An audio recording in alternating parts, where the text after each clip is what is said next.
Bom dia, irmãos, paz seja convosco. Vamos à nossa 133ª Escola Bíblica Online.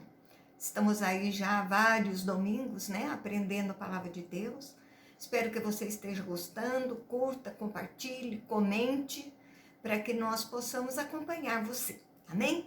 Então vamos lá, eu te convido a abrir a Palavra de Deus. Nós estamos estudando a segunda carta do apóstolo Paulo a Timóteo. É uma carta pastoral, onde Paulo está aí incentivando Timóteo para que não desista do ministério, que tenha uma postura de pastor.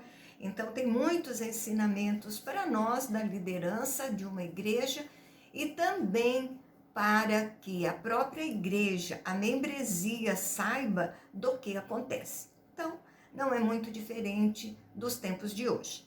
Então, abra aí a sua Bíblia. Segunda carta do apóstolo Paulo a Timóteo, capítulo 3, verso 16, 17. E a palavra de Deus diz: toda a escritura é inspirada por Deus e útil para ensino, para repreensão, para correção, para educação na justiça, a fim de que o homem de Deus seja perfeito e ser perfeitamente habilitado para toda boa obra. Então, a escritura que se refere aqui, Paulo está falando do Antigo Testamento. O Novo Testamento ainda não tinha sido organizado como nós temos na palavra de Deus hoje. Inspirado, soprado para dentro, né? Então Deus sopra o homem dentro, né? O Espírito Santo. Então ele, quando fala, ele é inspirado por Deus. Soprou, né, para dentro de todos os autores da Bíblia Sagrada. As utilidades da palavra: ensinar a vontade de Deus, para olhar e saber que é pecado, para convencer do erro, praticar a penalidade quando necessário, para ensino da verdade, retidão, com o objetivo de que o ser humano, o servo de Deus, seja perfeito, maduro, preparado para fazer toda boa obra. Agora Paulo vai falar da fidelidade e do zelo na pregação, né? Para utilizar realmente a palavra de Deus e fazer dela o seu foco. Então, capítulo 4 agora, terminamos o capítulo 3, então capítulo 4, verso 1 e 2. Conjuro-te perante Deus e Cristo Jesus, que há de julgar vivos e mortos, pela sua manifestação e pelo seu reino, prega a palavra, insta que seja oportuno, quer não, corrige, repreende, exorta com toda longanimidade e doutrina. Então, conjuro-te, Paulo está implorando, né? Paulo está assim falando, chamando bem a atenção de Timóteo para esta palavra. Então, Paulo vai falar de julgamento, falando da responsabilidade do ministério que é avaliado por Deus. E Jesus também julgará todas as pessoas na segunda vinda, quando o reino chegar no seu próximo. Agora ele fala de objetivo, né? Prega a palavra, esteja na sua tarefa sem desanimar, sempre disponível. O ministério pastoral tem a palavra como centro, como foco, né? Não aceitar o pecado, chame as pessoas de lado, né? E fale o que elas têm que fazer corretamente, com toda paciência e baseado em todos os ensinos que você já teve. 3 e 4, pois haverá tempo em que não suportarão a sã doutrina. Pelo contrário, cercar-se-ão de mestres segundo as suas próprias cobiças, como que, sentindo coceira nos ouvidos, e se recusarão a dar ouvidos à verdade, entregando-se às fábulas. Então, Paulo volta a falar dos obstáculos no ministério. As pessoas não suportarão a verdade, vão resistir ao evangelho, rejeitar os mestres da verdade, né? Então, estão sendo atraídos por falsos mestres. Você percebe que Paulo vem o tempo todo das cartas, todas as cartas, ele vem falando sobre esses falsos mestres. E hoje também ainda não é diferente. Continuamos falando dos falsos mestres, que aceitam as cobiças delas, né? Fala aquilo que eles querem ouvir, então não falam o evangelho da verdade. E vão ganhar destaque, Paulo diz, né? Que a obra de Deus vai ter oposição. Então, a coceira no ouvido é vontade de ouvir apenas o que satisfaz, né? Se recusando à verdade e se entregando aos falsos mestres, falsos ensinos, a todas as mentiras que eles estão trazendo. Verso 5: Tu, porém, sê sóbrio em todas as coisas, suporta as aflições, faz o trabalho de um evangelista, cumpra cabalmente o teu ministério. Então, sóbrio quer dizer os outros são como bêbados, né? Perdidos, não sabem para onde vão. Então, você, Timóteo, seja sóbrio, né? Você não bebe, você não está bêbado. Você sabe para onde você está indo. Suporta as dores, né? Elas são inevitáveis. Então, pregue o evangelho, não se importando com qualquer situação adversa. Paulo agora prevê o seu martírio, a sua morte, né? Já está aí próxima e causada pela pregação do evangelho, pela sua fé. Versos 6 e 7, quanto a mim, estou sendo oferecido por libação, e o tempo da minha partida é chegada. Combati o bom combate, completei a carreira, guardei a fé. Então, Paulo finaliza aqui as instruções para Timóteo e vai relembrar o seu ministério para ele, né? Paulo, então, está dando um exemplo a Timóteo da própria vida. Libação é um tipo de oferta no Antigo Testamento, era que um líquido era derramado no altar, e Paulo então está caminhando para ser morto. A morte de Paulo já está chegando por causa do trabalho de Paulo ao Senhor, e o processo está caminhando para a sua execução. O combate é a luta, né, no atletismo. Ele lutou corretamente, foi leal ao trabalho que lhe foi confiado, e até o fim ele foi leal ao Senhor, até a sua morte. Então, Paulo é um exemplo para todos nós, né? Paulo, já velho, que fez a obra do Senhor na certeza de que fez um bom trabalho. Você tem feito um bom trabalho para Jesus?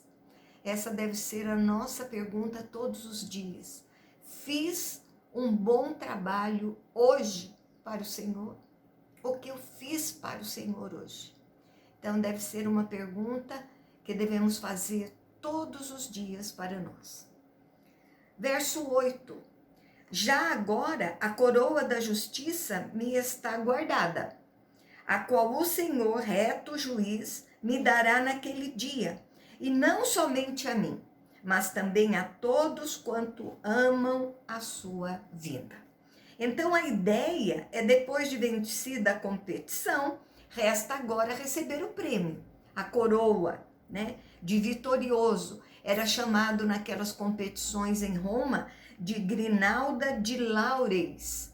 Então, era aquela coroa de louros, né, onde recebia aquele que ganhasse o primeiro prêmio. Então, justiça, Paulo quer falar da vida eterna, né? Terá a posse no final, quando morrer. Né? Que o Senhor lhe dará, no juízo ele receberá, né? A certeza de Paulo da sua salvação, ele está firmado na rocha, não só para Paulo, né? Mas vida eterna para os que amam os caminhos do Senhor. Paulo agora, ele se diz abandonado, né? Pelos homens, mas não por Deus. Então, Paulo tinha no seu coração algumas frustrações até, né? Alguns acontecimentos que entristeceram Paulo, porque o homem nos entristece. o homem nos trai, o homem é mentiroso. Então, Paulo também passou por isso, né? Principalmente no ministério e por cristãos, homens e mulheres de Deus. Ali traíram Paulo, abandonaram Paulo, e isso acontece conosco também. Então, verso 9 e 10, procura vir ter comigo depressa, porque Demas, tendo amado o presente século, me abandonou e se foi para Tessalônica. Crescente foi para a Galácia e Tito para Dalmácia. Paulo queria que Timóteo fosse encontrá-lo. Então, talvez esse fosse o último encontro que Paulo teria com Timóteo, porque, na verdade, nós vamos ver até lá na frente, não sabemos se houve realmente esse encontro de Timóteo com Paulo, esse último encontro, se deu tempo de Timóteo chegar até Paulo, né? Então, ele crê que não seria executado tão cedo, porque a carta para Timóteo, né, de Roma para Éfeso, demoraria alguns meses a seu envio. E Timóteo, então, teria que viajar também meses para chegar até Paulo. Então, agora ele diz que Demas, Demétrio, né, lá em Colossenses 4,14, você acha essa indicação, não se afastou da fé, mas queria uma vida mansa, sem perseguição. Ele não abandonou Jesus, ele só não queria que a perseguição chegasse até ele. Ele estava vendo o sofrimento de Paulo.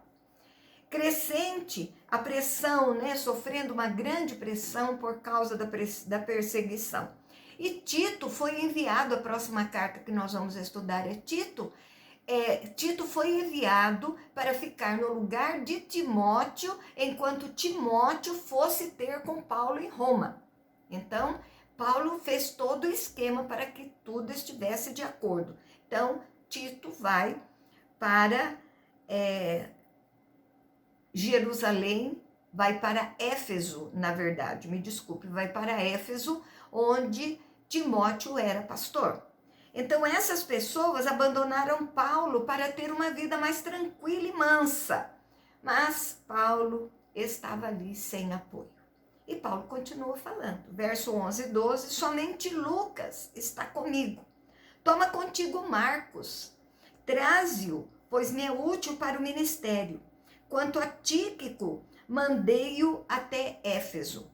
Então, não era só Lucas que estava, na verdade, com Paulo, mas o apoio na defesa, no processo, né, que ele escreve ali, em Atos, o Lucas escreve ali.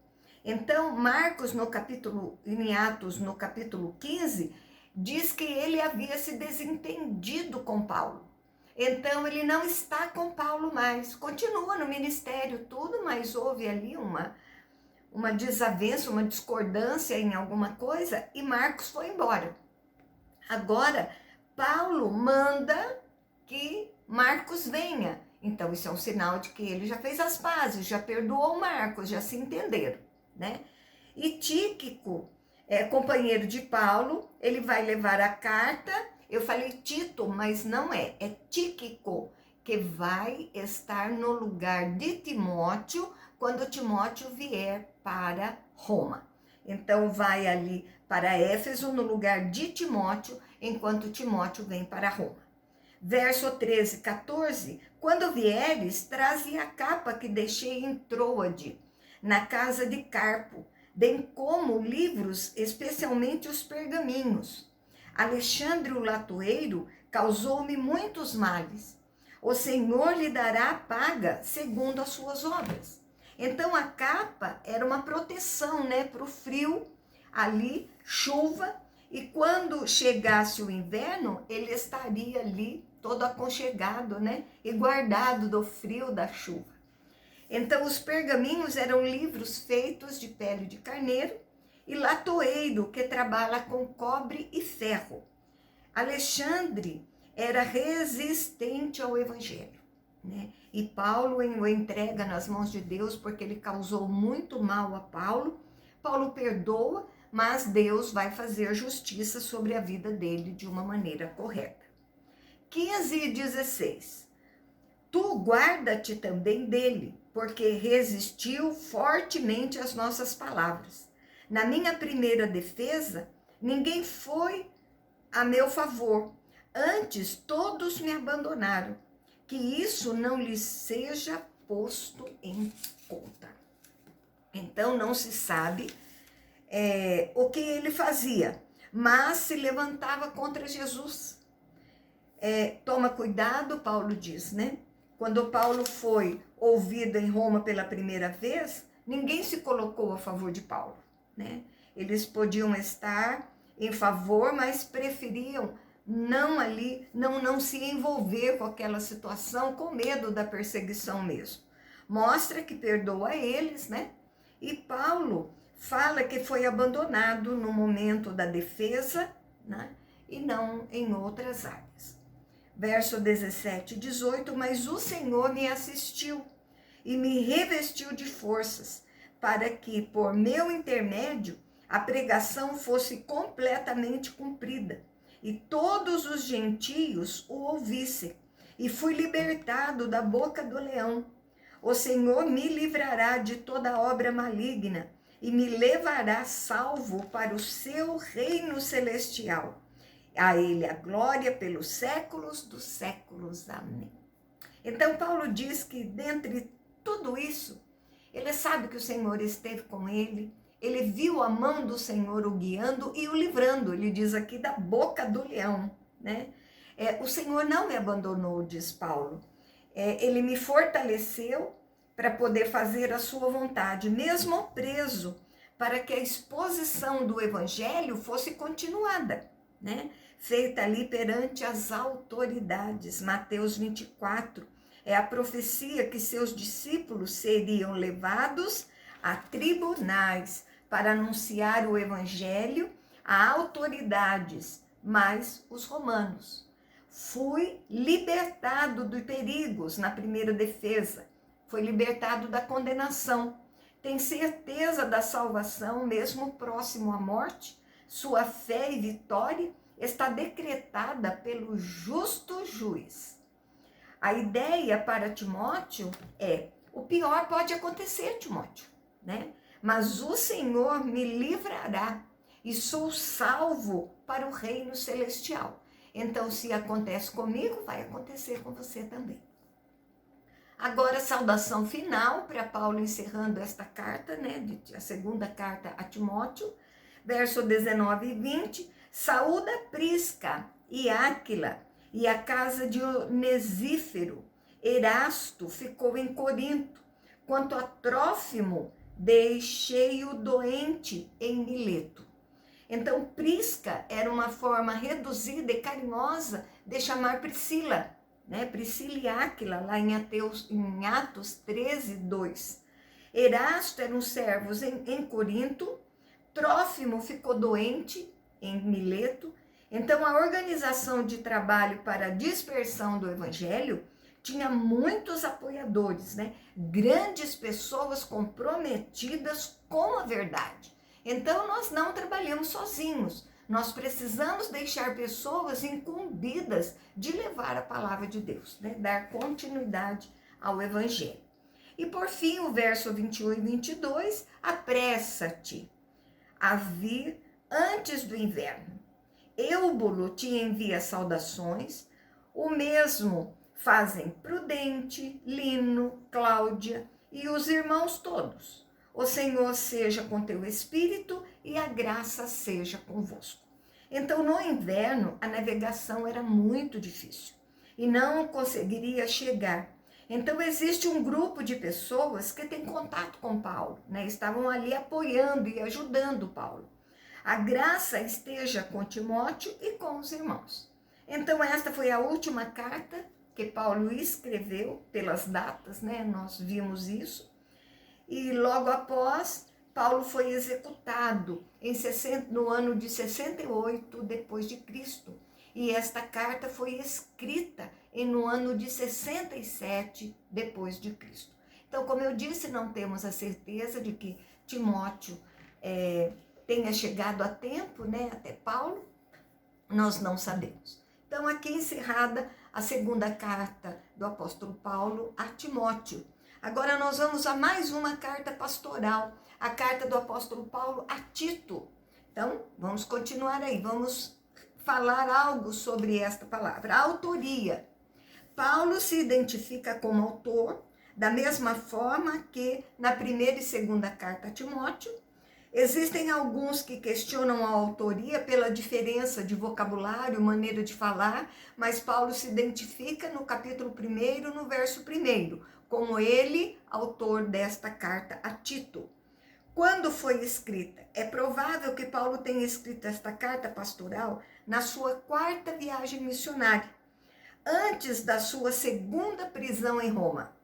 Então, na cidade de Nicópolis, ou a caminho dessa cidade, onde é mencionada no capítulo 3, no verso 12, que vamos ver ali à frente. Quem foi Tito? Um cristão gentio, grego, provavelmente, evangelizado por Paulo. Ele é citado aqui à frente, no capítulo 1, verso 4. Não é mencionado em Atos dos Apóstolos. Em Jerusalém, Paulo se recusou a circuncidar a Tito, está ali em Gálatas, capítulo 2, verso de 1 a 3. Era alguém da confiança do apóstolo Paulo, o que o levou a fazer dele um representante em Creta. No capítulo 1, mais à frente, versículo 15, e na Dalmácia. É falado ali na 2 Timóteo 4:10, falamos aqui na aula anterior. Tito foi incumbido de cuidar desse trabalho iniciado em Creta. Paulo o instruiu e o deixou ali cuidando de tudo, né? Então, capítulo 1, verso 5. Para quem foi escrita? Essa carta chamada pastoral também foi escrita para esse pastor chamado Tito. Tito tinha um grande trabalho a desempenhar em Creta, onde Paulo empreendeu atividades missionárias, a fim de levantar uma igreja ali. E Tito daria continuidade à organização, amadurecendo, a igreja, e os falsos ensinos que eram problema continuavam ali, também Paulo fala aqui no capítulo 1 sobre eles. Propósito da carta. A igreja deve ser organizada com líderes qualificados, a resistência aos falsos mestres deve ser constante, alguns grupos específicos da igreja têm responsabilidades especiais com relação à obra do Senhor, tem ali departamentos onde os líderes tomam conta, mas existem responsabilidades que são de todos, como ali evangelizar, orar, e outras coisas. E a conduta cristã deve ser focada em Cristo. Ele vai dar início agora à carta do apóstolo Paulo a Tito, começa ali no capítulo 1, verso 1 e 2, com prefácio e a saudação costumeira de Paulo. Então, Paulo, servo de Deus, apóstolo de Jesus Cristo, para promover a fé que é dos eleitos de Deus e o pleno conhecimento da verdade, segundo a piedade na esperança da vida eterna, que o Deus que não pode mentir prometeu antes dos tempos eternos. Então, Paulo usa aqui de formalidade, porque esta carta também seria lida na igreja, então tem ali toda uma formalidade para poder tratar, que ele estará falando com membros também. Então, demonstra que ele era um servo e mensageiro do Senhor para promover o evangelho, para levar fé ao povo da igreja, que é de todos, que é dos escolhidos do Senhor, que conheceu Deus através da palavra, ensinos corretos vindo de Deus, segundo a fé no coração. Então, existe ali uma expectativa de que as pessoas fossem salvas, todos que estavam ali ouvindo esta carta. Tempos eternos é o plano de Deus, Antes de tudo existir, Deus tinha planos de vida eterna ou planos de Deus no Antigo Testamento que foram cumpridos já com a vinda do nosso Salvador. Verso 3 e 4.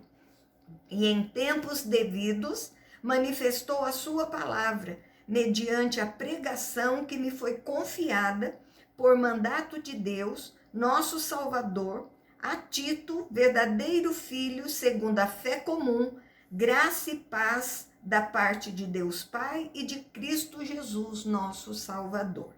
Paulo fala, né, da promessa manifestada e o nascimento, né, de Jesus Cristo. A ordem de Deus para Paulo era pregar o evangelho, sendo ele um deles. A sua mensagem não é manifestação humana, mas poder do próprio Deus. Paulo usa aqui Salvador para Deus e para Jesus, né? Ele não faz diferença, não existe mesmo essa diferença, né? Colocada aqui no mesmo patamar. E o destinatário é Tito, que ele também considera como seu filho na fé. E ali, cumprindo com a plena bênção de Deus, ele está ali abençoando a Tito também. Agora ele vai falar de deveres e qualificações dos ministros. 5 e 6. Por esta causa te deixei em Creta, para que pusesses em ordem as coisas restantes, bem como em cada cidade, constituísses presbíteros conforme te prescrevi.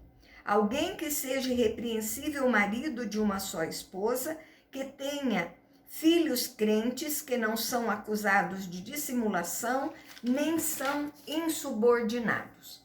Então, Paulo aqui vai explicar por que deixou Tito em Creta. A ideia é que de várias igrejas fossem levantadas e também, junto com elas, presbíteros, né? E Tito estaria ali escolhendo líderes para a igreja, bispos, né? Paulo tinha forma de trabalho para a plantação da igreja e Tito vai dar seguimento a este trabalho. Irrepreensível, alguém que tem uma vida correta. Filhos crentes significa que o ministério do presbítero era bem sucedido no próprio lar. Dissolução, né? Uma vida descontrolada.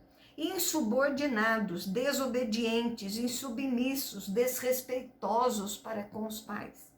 E a escolha da liderança tinha um nível bastante alto.